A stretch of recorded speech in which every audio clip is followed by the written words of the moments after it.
3만 년 전 혹독한 빙하기 한가운데 당신은 유럽이나 아시아 전역에 펼쳐진 끝없는 초원 위에 홀로 서 있다. 공기는 너무 차가워서 숨을 내쉴 때마다 그 숨결이 즉시 얼어붙어 마치 순간적으로 굳어버린 서리 입자처럼 변한다. 다행히도 오늘 당신은 사냥에 성공했다. 고기는 산처럼 쌓여 있다. 날마다 배부르게 먹을 수 있다. 그러나 곧 이상한 일이 벌어지기 시작한다. 아무리 많이 먹어도 포만감이 느껴지지 않는다. 몸은 점점 쇠약해지고 머리는 아파오며 메스꺼움이 밀려온다. 그리고 결국 계속해서 구토를 하게 된다. 몇 주가 지나자 죽음이 조용히 다가온다. 왜 이런 일이 일어나는 것일까? 현대 생존학에서는 이 현상을 Rabbit Starvation, Rabbit Starvation 이라고 부른다. 살코기만 섭취할 경우 과도한 단백질을 몸이 처리하지 못하는 상태를 의미한다. 지방이 부족하면 단백질은 오히려 독성 부담이 되어 몸을 내부에서부터 무너뜨린다. 다시 말해 빙하기에서 살아남기 위한 핵심은 고기가 아니라 지방이었다. 이번에는 교과서가 가르쳐주지 않는 이야기 속으로 들어가 보자. 선사시대 인간들의 실제 생존 경험이다. 그들은 땔감도 없는 얼어붙은 세계에서 어떻게 살아남았을까?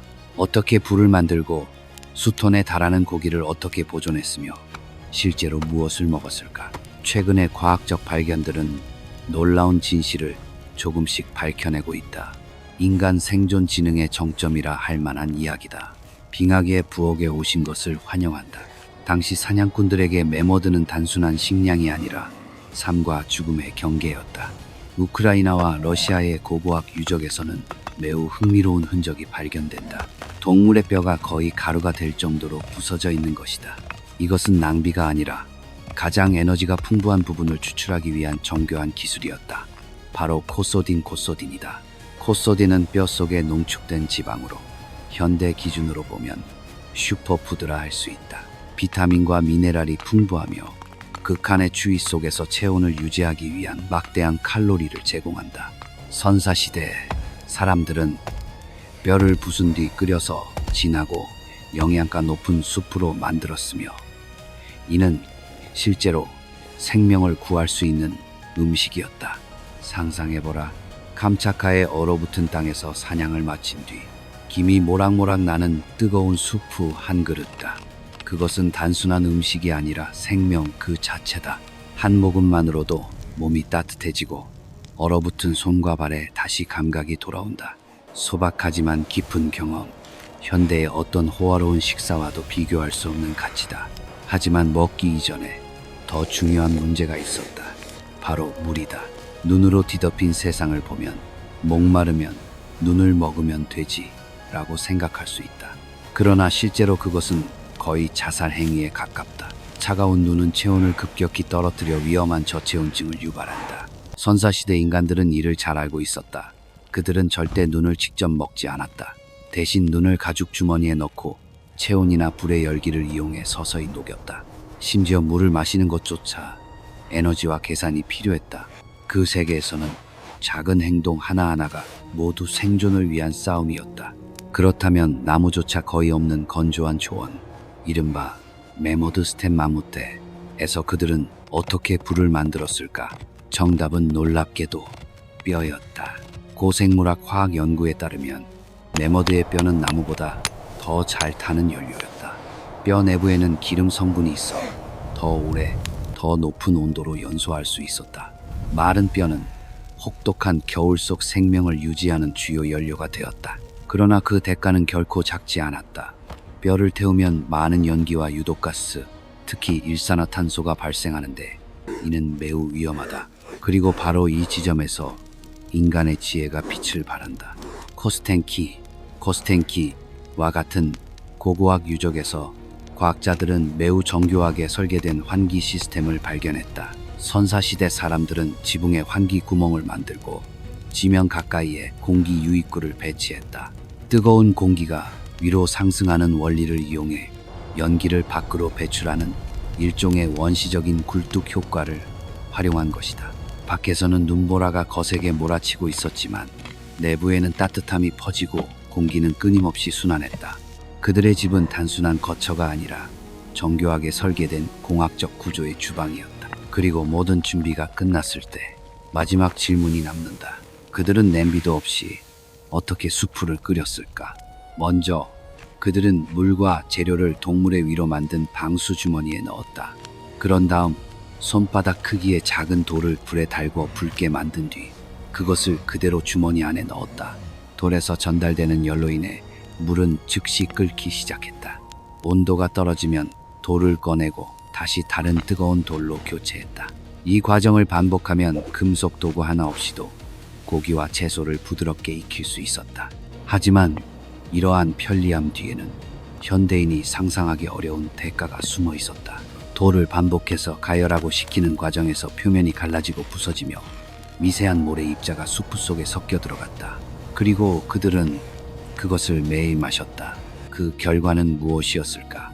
고고학적 유물에 따르면 그들의 치아는 심하게 마모되어 있었다. 따뜻한 음식을 얻기 위해 그들은 자신의 치아를 희생해야 했다. 그럼에도 불구하고 날고기를 먹었을 때의 중독 위험에 비하면 그 대가는 어쩌면 피할 수 없는 선택이었을 것이다. 그렇다면 그들은 식량을 어떻게 유지했을까? 매머드 한 마리를 사냥하는 것은 거대한 식량 창고를 얻는 것과 같았다. 그러나 눈보라가 몇 주 동안 그들을 집안에 가두는 긴 겨울 동안 식량이 부족해지면 그것은 곧 가족 전체의 죽음을 의미했다. 그래서 그들은 매우 영리한 해결책을 찾아냈다. 바로 땅속을 이용해 자연 냉장고를 만드는 것이었다. 우크라이나 메지리치 유적지 연구에 따르면 그들은 거주지 근처에 깊은 구덩이를 파고 연중 일정한 온도를 유지하는 환경을 활용했다. 자연적인 냉동 상태 덕분에 고기는 오랫동안 상하지 않고 보관될 수 있었다. 뿐만 아니라 그들은 생활 공간과 저장 공간을 지하 터널로 연결했다. 덕분에 밖에서 눈보라가 몰아쳐도 안전하게 식량에 접근할 수 있었다. 이것은 단순한 저장 공간이 아니라 우리가 선사시대 인간에 대해 상상하는 것을 훨씬 뛰어넘는 대규모 식량 보존 시스템이었다.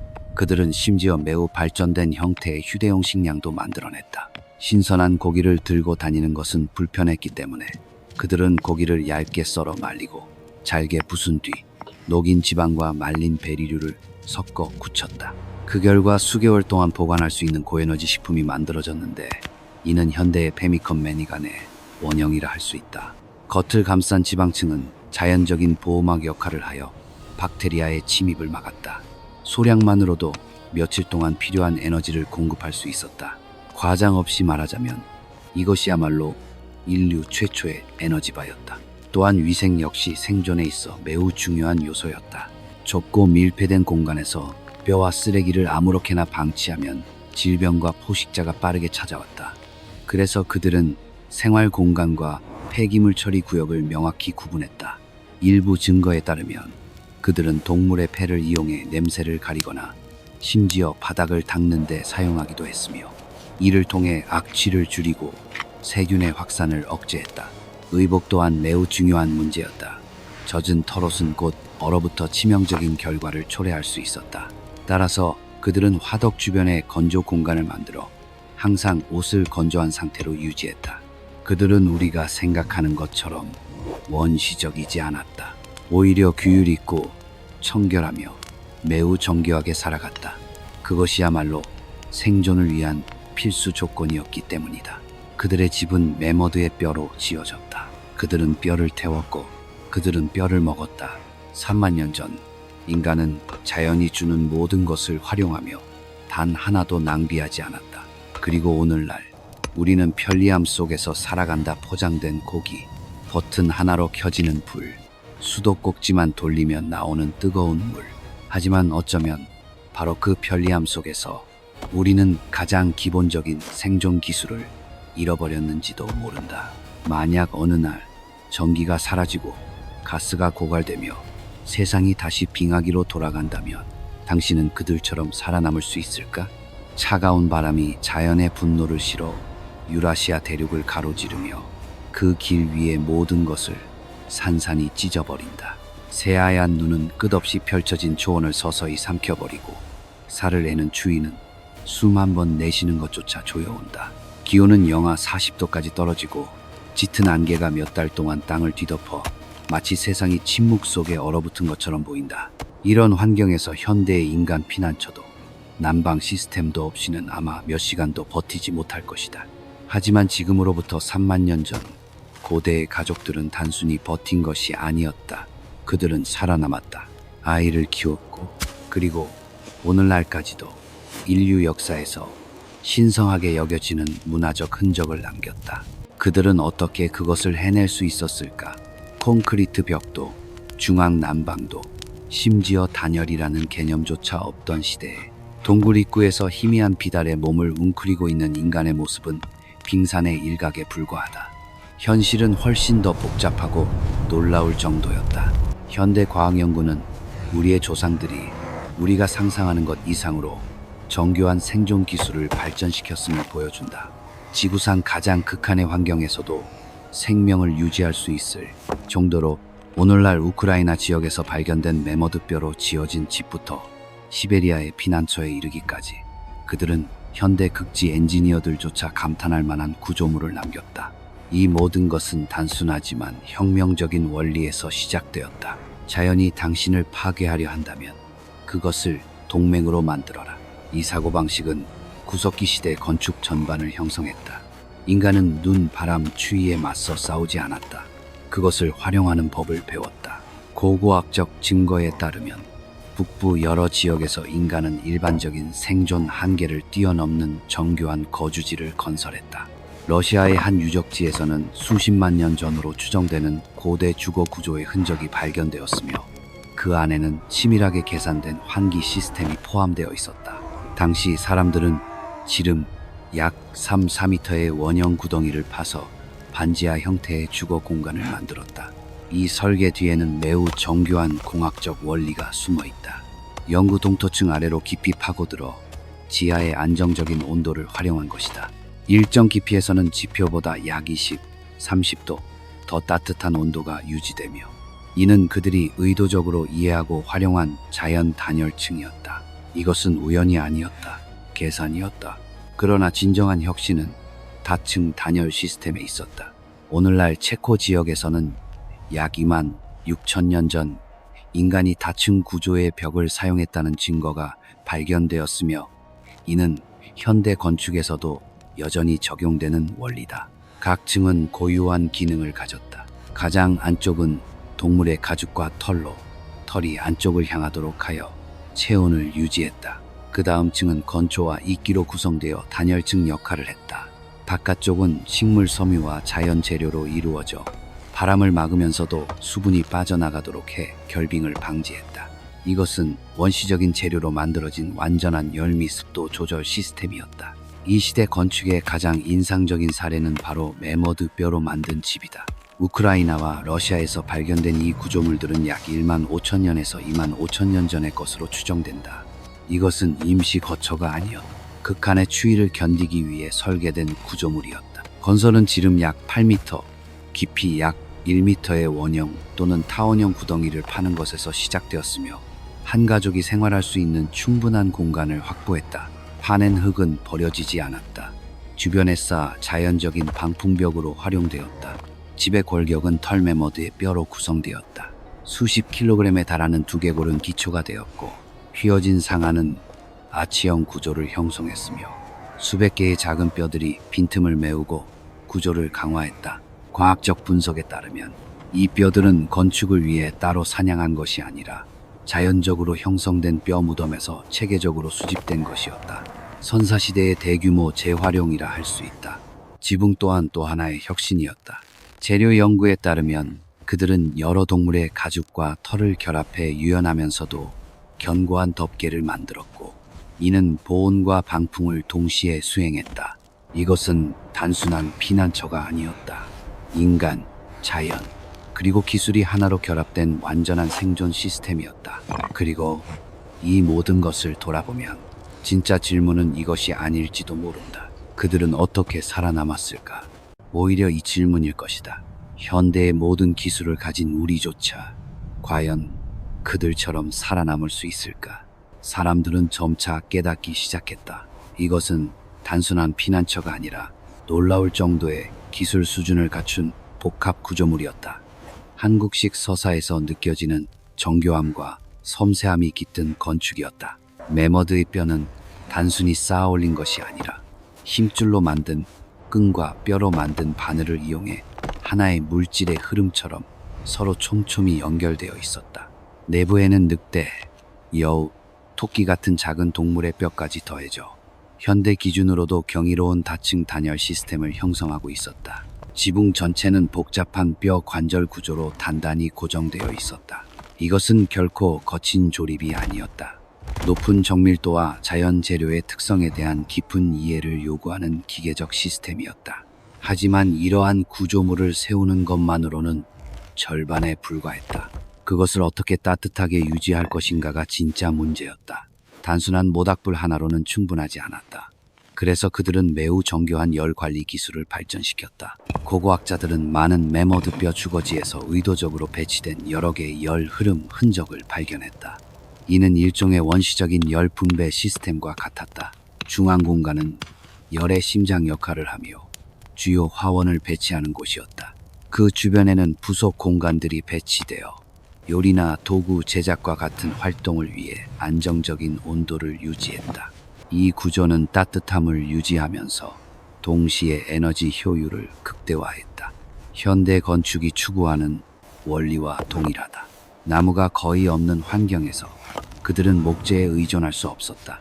대신 건초와 특히 매머드의 뼈를 연료로 사용했다. 화학 분석에 따르면 이러한 재료들은 무작위로 사용된 것이 아니었다. 연소 효율을 높이고 열 발생을 극대화하기 위해 의도적으로 가공되었다. 그러나 가장 정교한 요소는 눈에 보이지 않는 것, 바로 공기였다. 그들은 환기가 없으면 호흡과 조리에서 발생하는 수분이 축적되어 얼어붙고 결국 피난처 자체가 치명적인 함정이 된다는 사실을 이해하고 있었다. 코스텐키와 같은 유적지에서 과학자들은 매우 과학적으로 설계된 환기 시스템을 발견했다. 차갑고 건조한 공기는 지면 가까운 작은 구멍을 통해 유입되고 따뜻하고 습한 공기는 지붕 근처의 더 큰 배출구를 통해 바할로 빠져나갔다. 온도 차이는 자연스러운 공기 순환을 만들어내어 내부를 따뜻하게 유지하면서도 공기를 항상 깨끗하게 유지했다. 일부 지역에서는 뼈나 동물 가죽으로 만든 조절 밸브까지 발견되었는데 날씨에 따라 열고 닫을 수 있었다. 이는 원시적인 HVAC 시스템이었지만 극한의 환경에서도 완벽하게 작동했다. 이 구조물 내부의 생활 공간 역시 매우 체계적으로 조직되어 있었다. 질서 있는 사회를 반영하듯이 고고학적 증거에 따르면 이곳은 여러 세대가 함께 사는 가족의 거주지였다. 수면 공간은 가장 따뜻한 곳에 배치되어 어린아이와 노인을 위한 공간으로 사용되었고 작업 공간은 충분한 빛과 안정된 온도가 유지되는 곳에 배치되었다. 각 기능 공간은 생활의 필요에 따라 명확히 구분되어 있었다. 그들은 단순히 생존한 것이 아니라 조직적으로 살아갔다. 이러한 구조물을 짓는 일 또한 결코 간단하지 않았다. 실험적 연구에 따르면 하나의 매머드 뼈집을 완성하기 위해서는 약 80명의 성인이 20주 이상 지속적으로 작업해야 했다. 이는 곧 그들이 겨울이 오기 훨씬 전부터 계획을 세워야 했음을 의미한다. 고고학적 흔적은 대부분의 건설 작업이 여름 말부터 겨울 초까지 이루어졌음을 보여주며 이는 철저히 조직된 계절 주기의 존재를 입증한다. 그리고 겨울이 시작된 후에도 그들의 일은 멈추지 않았다. 그들은 지속적으로 유지 보수를 수행했다. 부러진 뼈는 교체되고 벽은 보강되며 단열층은 계속 보충되었다. 이것은 끊임없이 적응하는 살아있는 시스템이었다. 그러나 가장 주목할 만한 점은 인간적인 측면에 있었다. 길고 고립되며 혹독한 겨울 속에서도 그들은 단순히 살아남는 것만을 생각하지 않았다. 정신적인 삶 또한 중요하게 여겼다. 많은 주거지에는 예술 활동을 위한 별도의 공간이 존재했다.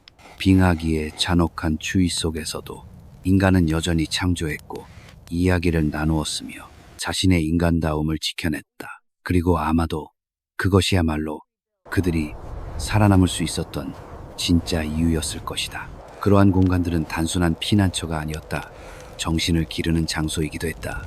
구석기 시대, 여러 유적지에서 발견된 유명한 비너스 조각상들은 대부분 생활 공간 내부에서 발견되었으며, 이는 긴 겨울이 단순히 생존의 시간이 아니라 사유와 상상 그리고 믿음을 위한 시간이었음을 보여준다. 동굴 예술이 자주 언급되지만 실제로 창작 활동은 바로 이러한 주거 공간 안에서도 이루어졌다.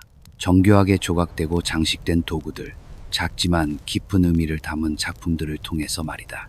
겨울이 서서히 끝나갈 무렵 전혀 다른 단계가 시작된다.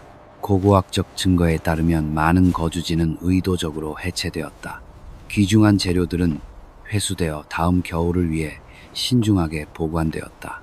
집의 골격은 그대로 남겨두고 흙과 돌로 덮어 야생 동물로부터 보호했으며, 이동 가능한 도구와 필수 물품들은 계절 이동을 위한 준비로 정리되었다. 이는 결코 우연이 아닌 체계적으로 조직된 생활 주기였다.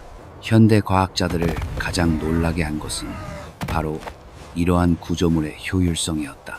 재현 실험에 따르면 올바르게 건설된 매머드 뼈 집은 단 하나의 작은 열원만으로도 내부 온도를 외부보다 40, 50도 더 높게 유지할 수 있었다. 생각해 볼 만한 역설이 있다. 현대 기술을 갖춘 북극 지역의 일부 건축물조차 이 효율을 넘어서지 못할 수도 있다. 이러한 생존 기술은 단순히 인간을 살게 했을 뿐만 아니라 인류의 경계를 확장시켰다. 극한 환경에 적응하는 능력 덕분에 인간은 더 북쪽으로 진출할 수 있었고, 새로운 사냥터와 풍부한 자원을 확보하게 되었으며, 이는 인구 증가와 문화 발전으로 이어졌다. 이러한 기반은 시간이 지나면서 현대 건축과 기술의 토대가 되었다. 원시적인 복합 재료는 도구와 무기 제작에 응용되었고, 단열 원리는 식품 보존 기술에 활용되었으며, 건축에 대한 기술적 사고는 이후의 기술 발전을 이끄는 데 기여했다. 이것은 단순한 지식이 아니라 여러 세대에 걸쳐 정확하게 전승되어야 하는 하나의 체계였다. 그 환경에서는 작은 실수 하나도 곧 생명과 직결될 수 있었기 때문이다. 이러한 필요성은 초기 교육 방식의 형성과 전통 문화의 발전을 촉진했을 가능성이 있다. 주목할 점은 주거 구조, 설계가 각 환경에 따라 유연하게 변화했다는 것이다. 북극 해안 지역 사람들은 해풍을 막기 위한 견고한 구조를 만들었고, 내륙 초원 지역에서는 바람 차단에 중점을 두었으며, 산악 지역에서는 눈사태를 방지하는 기술을 발전시켰고, 숲 지역에서는 자연 자체를 방어막으로 활용했다. 오늘날에도 많은 극지방 엔지니어들이 이러한 고대 기술을 연구하며 교훈을 얻고 있다. 일부 군사훈련과 구조 프로그램에서는 실제로 구석기 시대의 건축 방식을 적용해 극한 환경에서의 피난처를 구축하기도 한다. 결국 빙하기 생존에 대한 이야기는 단순한 역사가 아니다. 그것은 인간의 적응력과 지능을 보여주는 가장 명확한 증거다. 존재 자체가 불가능해 보이는 환경 속에서도 우리의 조상들은 도망치지 않았다. 더 따뜻한 곳을 찾아 떠나지도 않았다. 그들은 남았다. 추위와 마주했고, 그리고 그것을 이겨내는 법을 배웠다. 온도 조절, 재료 가공, 구조 설계에 담긴 기술을 바라보면 우리는 더 이상 원시인을 떠올리지 않는다. 그 대신 인류 최초의 극지 엔지니어를 보게 된다. 바로 그들이 오늘날 우리가 사용하는 모든 방한 기술의 기초를 마련했으며, 지혜와 협력이 있다면 인간은 어떤 역경도 극복할 수 있음을 증명했다. 그래서 다음에 난방을 켜거나 집의 단열 상태를 확인할 때 기억하라. 그 원리는 이미 수만 년 전에 만들어졌다. 오직 돌과 뼈, 그리고 생존 의지만을 가진 인간들에 의해. 안녕히, 그리고 다음 이야기에서 다시 만나자.